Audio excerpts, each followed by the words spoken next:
Simon Anderson forged a career not only as a world-class competitor, but as a surfer completely immersed in surfboard design. Over 30 years ago, he revolutionised surfing when he invented the three-fin thruster.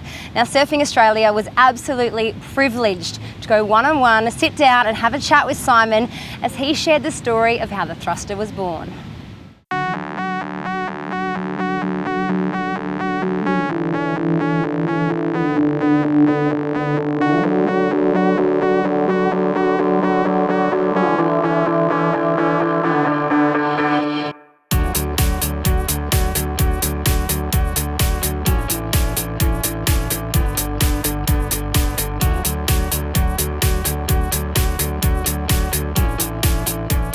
At the time, back in 1980, 81, there was two schools of thought. There was a single fin camp and the twin fin camp.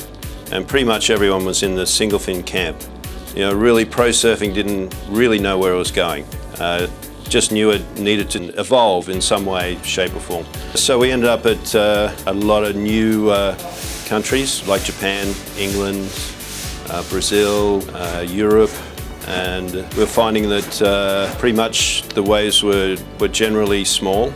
Mark, as it was with his twin fin, was having good success. You know, he's a great surfer, and if we really wanted to compete, if we wanted to match MR or try and match MR, we really had to do something about our equipment. And for me, being in the single fin camp firmly and a big guy, it meant switching to a twin fin. I found great difficulty in doing that because the twin is essentially, it's a very fast, very loose board that's difficult to control, and you need to surf it a certain way. And I guess in a way I'm kind of inflexible in my thinking about my surfing, and I was reluctant to give up the single fin. There was this inner conflict, if you like. There was this need that I had to do something. And eventually I got the spark.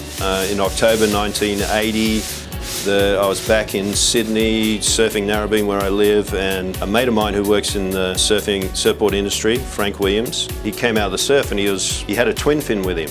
And there was this little stubby thing at the back of his twin fin board, right on the swallowtail, about an inch high, so it was a tiny little thing about that long. And I said to Frank, you know, what's that do, Frank? And he said, oh, it helps make the twin fin a bit more stable. And I immediately had the thought, well, I'm going to make that real stable. I'm going to put a whole fin back there. And I just went back to the factory. I don't know whether it was that day, that moment, or the next day. Went back to the factory and added three fins, and there was just a little bit of adjusting of fin sizes and stuff, but that's where the idea came from.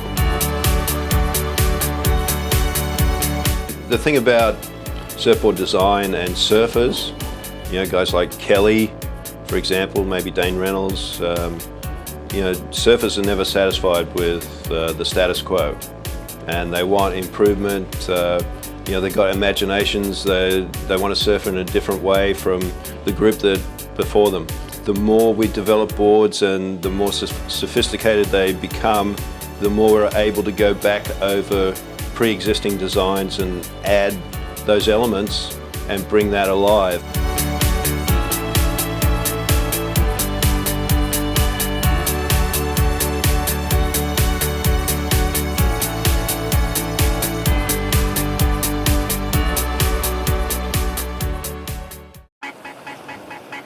I want to be the best I can be, and there's no better high than pushing myself and my surfing. For me, surfing is everything.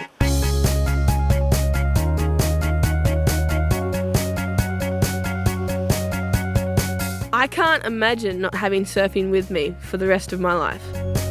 Don't let drugs destroy your future.